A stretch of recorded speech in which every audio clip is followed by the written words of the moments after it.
Raia mmoja wa Ghana na Watanzania watatu wamefikishwa katika mahakama ya hakimu mkazi Kisutu wakikabiliwa na kesi ya uhujumu uchumi yenye mashtaka manne, ikiwemo la utakatishaji wa zaidi ya shilingi bilioni 2. Katika hati ya mashtaka iliyosomwa mahakamani hapo na wakili wa serikali Tumaini Mafuru, imewataja washtakiwa hao kuwa ni Valentine Kofi mwenye umri wa miaka 45,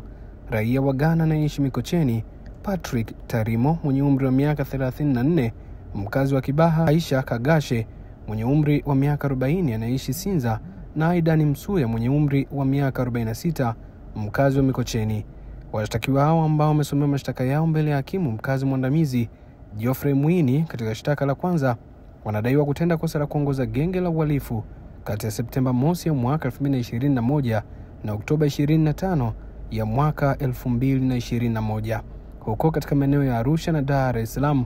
nchini Tanzania, Ghana, Ivory Coast, Uganda, Zambia, Senegal, Cameroon, France, Mali na Burkina Faso. Inadaiwa katika kipindi cha washtakiwa wakiwa pamoja na watu wengine ambao bado hawajafikishwa mahakamani, waliongoza genge la uhalifu kwa kuingilia mfumo wa kompyuta wa benki ya Africa Banking Corporation Tanzania, benki ya ABC, kinyume cha sheria kwa lengo la kutenda kosa la wizi, na hivyo waliiba shilingi bilioni 2.09. Katika shtaka la pili, inadaiwa katika kipindi hicho washtakiwa kwa pamoja wakiwa na watu wengine ambao hawapo mahakamani kwa makusudi walisababisha mfumo wa ABC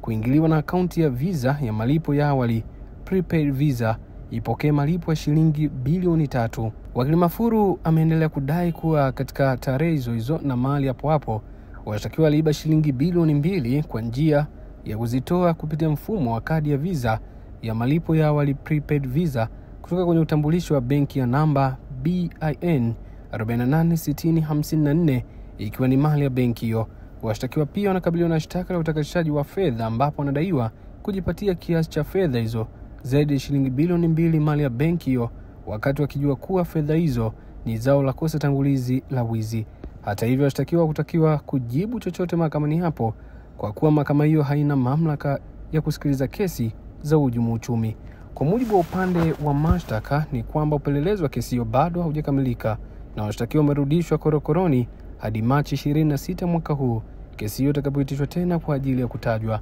Mimi natumika ndaba na hizi ni ripoti za kimahakama.